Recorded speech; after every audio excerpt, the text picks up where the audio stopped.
Hay una disputa permanente. No va a desaparecer mientras exista la sociedad de clases. O sea, mientras no desaparezca la explotación de unos hombres a costa de otros hombres, esa disputa no va a dejar de existir. Es la disputa ideológica, la batalla ideológica. La ideología es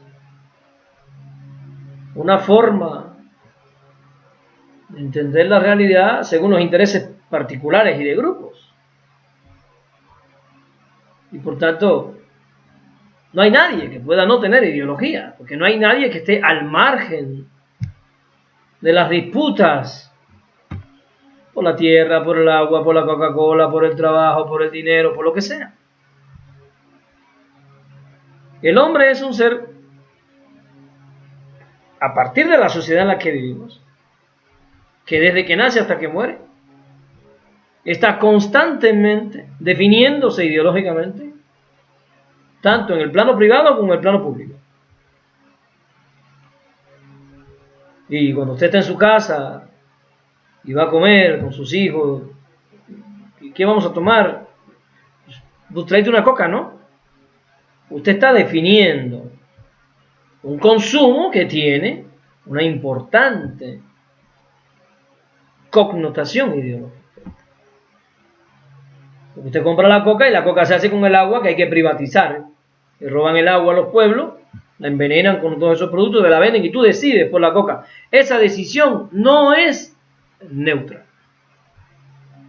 Entre el agua de Jamaica, el agua de limón y la coca, usted está decidiendo por la coca. Por tanto, en ese momento de la intimidad de su casa, de su familia, de la alimentación, usted está adoptando una postura, aunque usted no lo sepa, no lo quiera entender, aunque usted diga que usted es neutro, que usted no quiere discutir de política, pero usted ahí está adoptando una postura que tiene una connotación ideológica y que además te ubica en un campo de batalla de la política. Porque en la política siempre hay grupos que están tratando de mantener el poder y otros grupos que están tratando de tomar ese poder para beneficiar sus intereses de grupos. Marx le llamó de clases. Dentro de toda esta variopinta situación social, hay una diversidad de posturas. Hay posturas, por ejemplo, indigenistas que defienden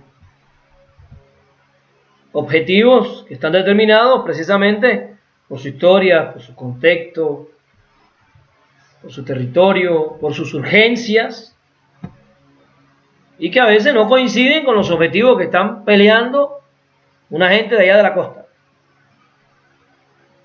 o no coinciden con lo que están peleando los grupos LGBTI, que están peleando cierto reconocimiento social, cierto respeto social, válido, pero a veces entre estos grupos, como no hay intereses, digamos, comunes, porque sus urgencias que emanan de la situación real de su existencia son diferentes, a veces están totalmente desconectados.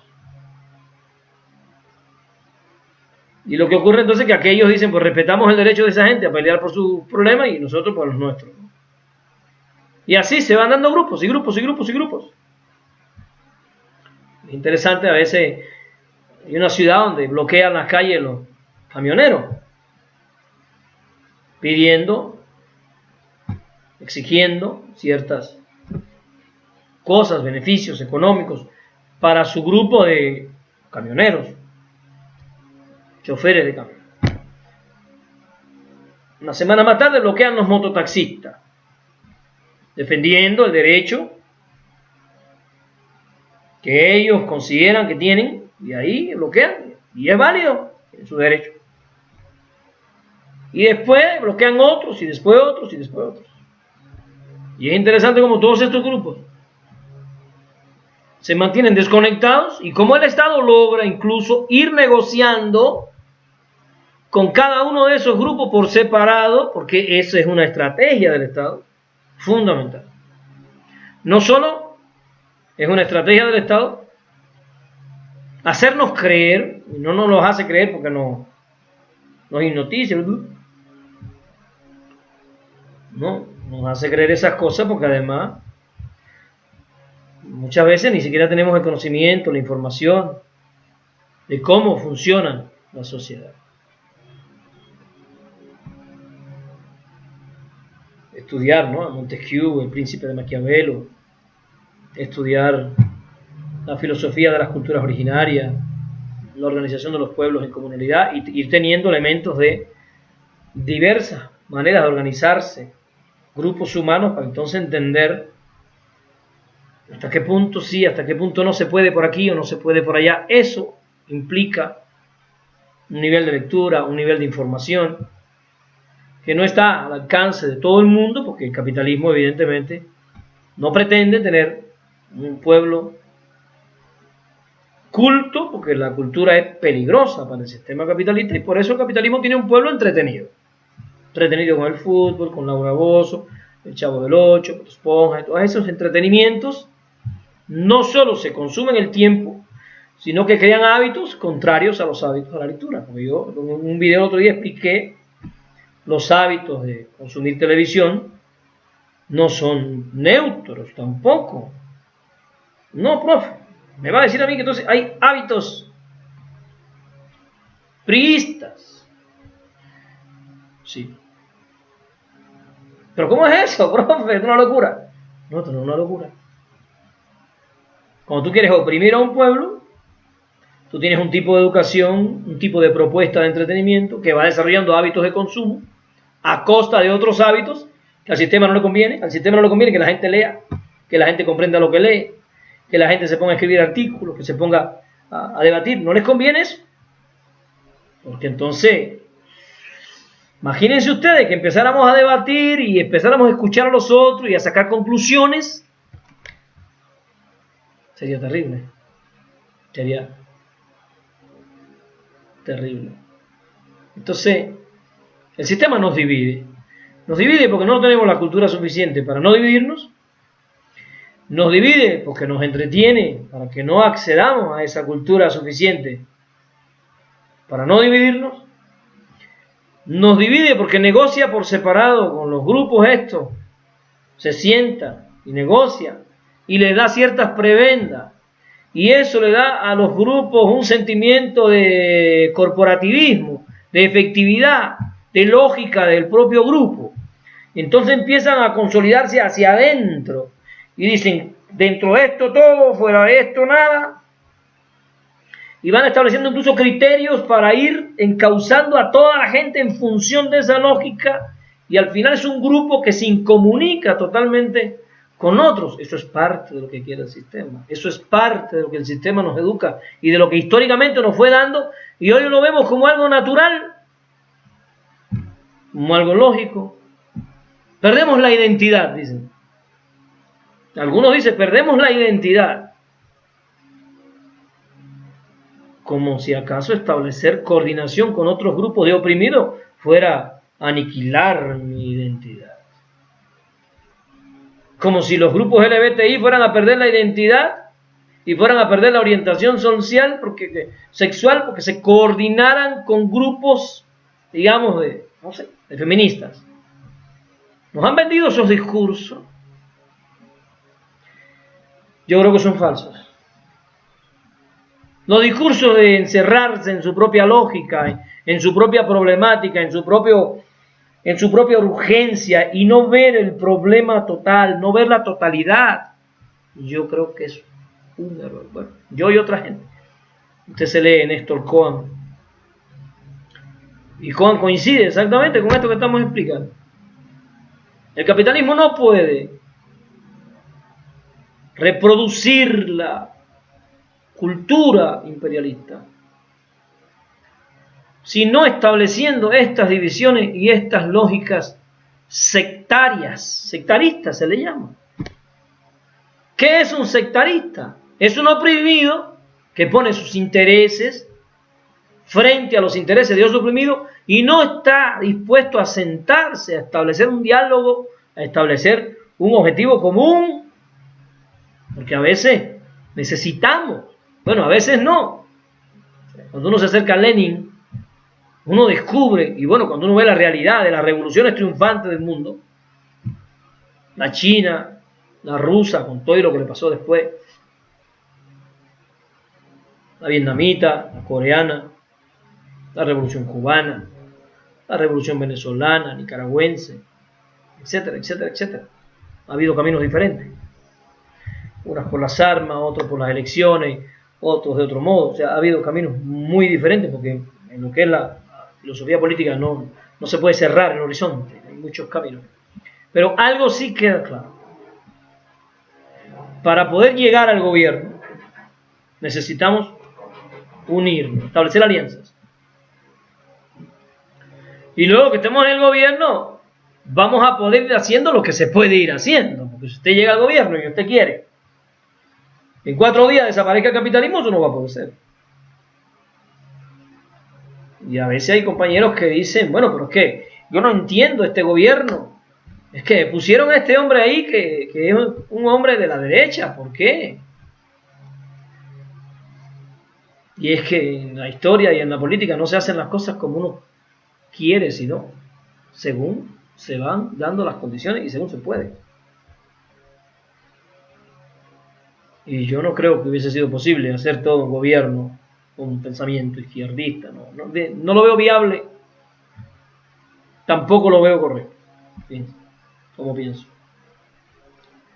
Creo que la opción que tomaron fue la correcta: hacer alianzas y llegar y empezar poco a poco a avanzar. Hay diferentes alianzas. Yo he visto, veo, por ejemplo, escucho, el otro día Noroña estaba explicando, me pareció interesantísima la explicación de Noroña, esta alianza de Morena con el Verde, ese partido verde que en algún momento nos fue tan repulsivo, ese partido verde que se fue con el PRI y se va con el que sea. Y Noroña, de forma muy honesta y clara como político, él decía: nuestra relación con el Verde es muy honesta.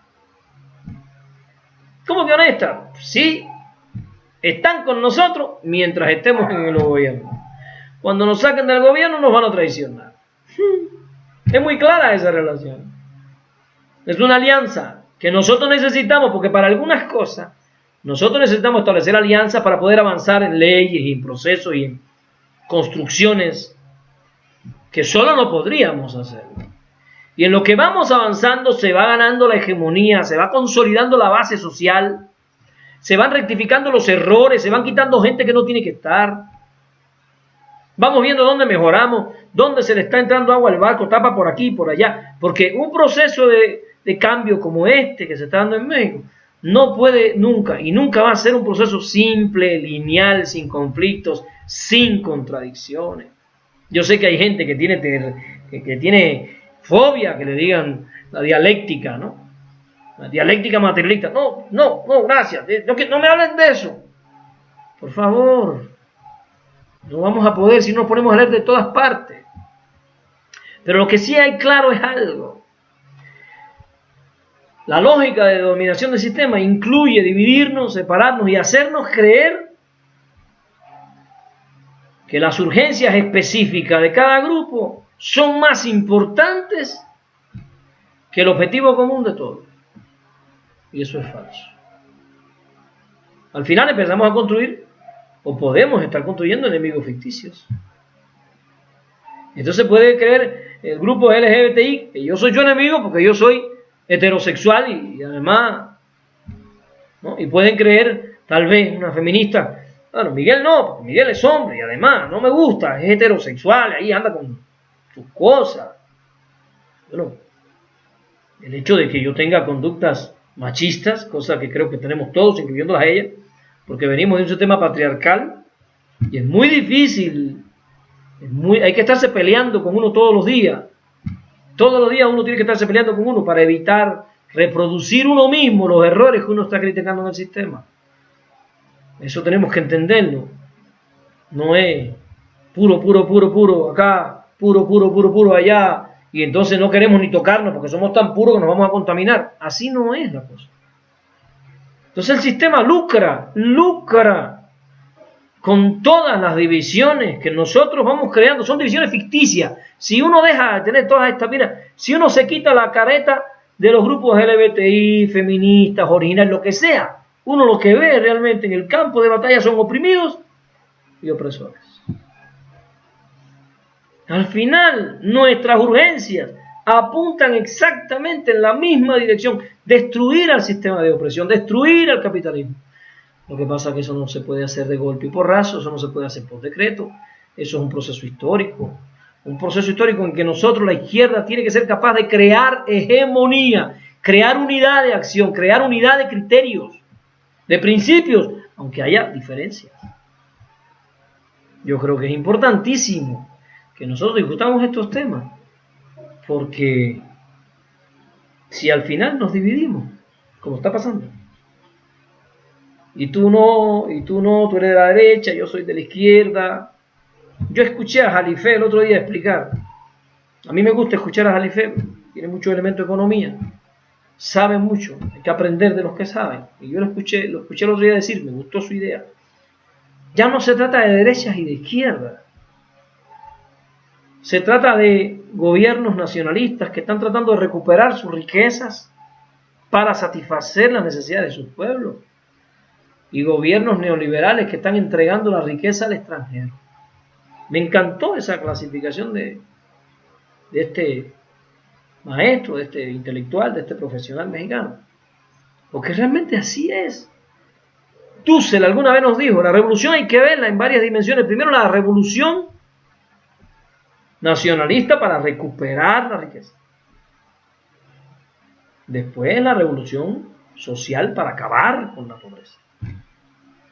Y luego, y a la par, la revolución cultural para destruir de una vez la ignorancia. Entonces, cuando a mí alguien me dice, oye, pero esto es más de lo mismo, este gobierno de ahora es más de lo mismo, es lo mismo que el otro, digo, bueno, pero tiene que ser que no está viendo la realidad. Está negando, por ejemplo, cosas tan evidentes. ¿Qué pasó con el huachicoleo? ¿Se resolvió o no? ¿Y a qué beneficiaba toda esa corrupción? Los más de 15 políticos que están presos hoy por corrupción, ¿a quién beneficia todo eso? Los más de 6.000 millones que se han ahorrado por la austeridad del gobierno. Un gobierno que rebaja su gasto para proteger al pueblo. ¿A quién beneficia eso? Todos los programas sociales que están tratando de redistribuir un poquito la riqueza, no es la solución, es un intento, pero está redistribuyendo un poquito la riqueza. Hay millones de personas que están recibiendo por primera vez un apoyo del gobierno, lo están visibilizando. Y no se está haciendo desde la plataforma de un partido, se está haciendo para todos. No se está diciendo, tú eres de Morena, toma, tú no, a ver cómo le haces. No. Se está dando para todos. Todos esos jóvenes que están recibiendo becas, esos miles de jóvenes que están recibiendo becas, esos miles de pueblos originarios que están recibiendo los recursos para hacer sus carreteras, esos recursos que ya no se le están dando a mediadores que se robaban el dinero y están tratando de que vaya directamente a la gente. Bueno, yo no creo que esto sea un paraíso, pero yo creo que esos son resultados que no podemos negar, tenemos que reconocer. Decir que este gobierno es lo mismo que Peña Nieto, yo creo que eso no es correcto realmente. Yo creo que eso es negar la realidad. Pero bueno, en última instancia, si lo está diciendo un compañero oprimido, hay que esperar con calma, volver a la discusión, volver a los análisis, volver a discutir otra vez. Eso no nos puede hacer daño. No puede ocurrir que un compañero se enoje porque otro no coincide con él, porque al final somos oprimidos, no somos enemigos. No puede ocurrir que entonces la postura sea, no admito esa discusión. Eso está bueno para el fascismo, no para nosotros. Nosotros queremos construir un mundo donde todas las opiniones quepan. Queremos construir un mundo donde todas las personas puedan llegar a un foro con su opinión y no sentirse denigradas. Entonces, lo que yo pienso es esto, vamos a argumentar, vamos a discutir cuál es el problema. Eso nada más tenemos que construirlo desde la escuela, desde el aula. Tenemos escuelas donde los niños perdón, le dan la respuesta, le hacen la pregunta y tiene que responder la respuesta que le dijeron. Ese pensamiento así, lineal, racional, instrumental, no nos permite después entender que podemos discutir cosas diferentes sin intentar coaptar la opinión del otro, la intervención del otro. Yo creo que esto son cosas que tienen que ver con la cultura política, con la madurez política. Y cierro retomando la idea fundamental de esta entrega de 20 minutos. No vamos a poder avanzar si no nos unimos. Creo que por suerte para este país, ese movimiento nacional de regeneración ha logrado unir en torno a una idea a millones de personas, por primera vez en muchos años. Ya no son 30 millones, son muchos más. Son muchos más. Y yo creo que eso es fundamental. Les doy las gracias por permitirme entrar a sus espacios y compartir ideas. Les doy las gracias.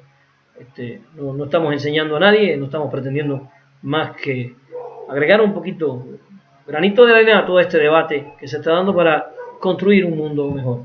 Nos vamos y nos vemos en la victoria, no tenemos de otra. La victoria no es una opción, la victoria es nuestra única dimensión, nuestro único propósito, es estar, trabajar y vivir para la victoria.